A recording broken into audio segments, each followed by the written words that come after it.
Nagyon izgalmas első futamra van kilátás. Szerintem sokan nem merünk tippelni, hogy ki nyerheti a futamot. Nagyon kiegyenlített verseny várható a futamon. Nézzük!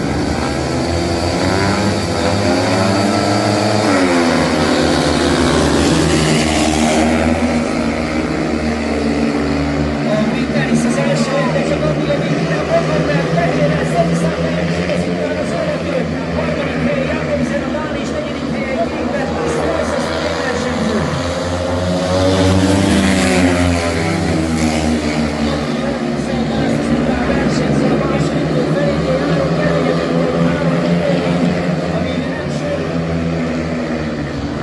Közelítünk a második kör végéhez, továbbra is várhatóan.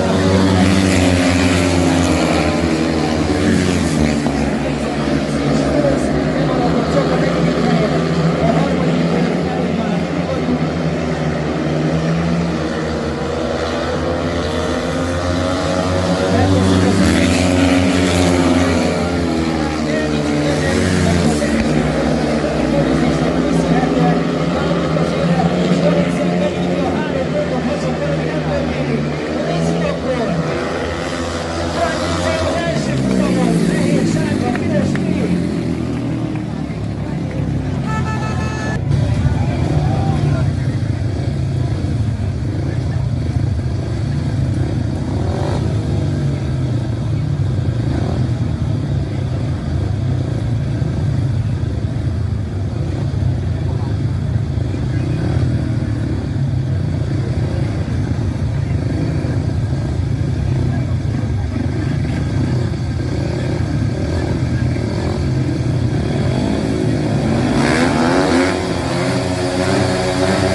Pirosban tehát legbelül az az Antonio Ricbert, aki eddig 4 pontot gyűjtött.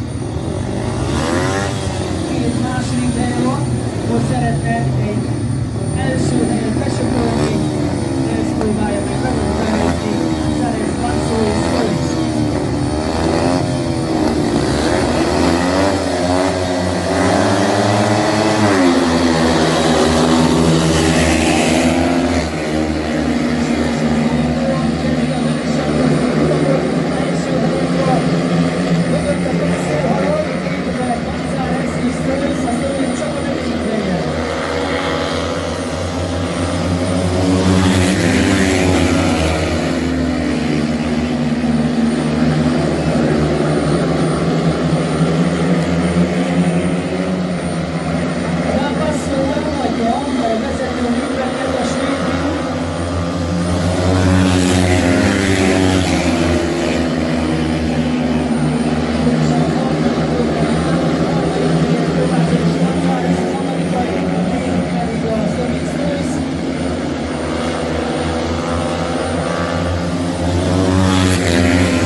hiszen két kiemelkedő versenyzővel is meg kell küzdjön, fehérben Gorina, sárgában Lebegyelsz egyaránt 7 pontosok.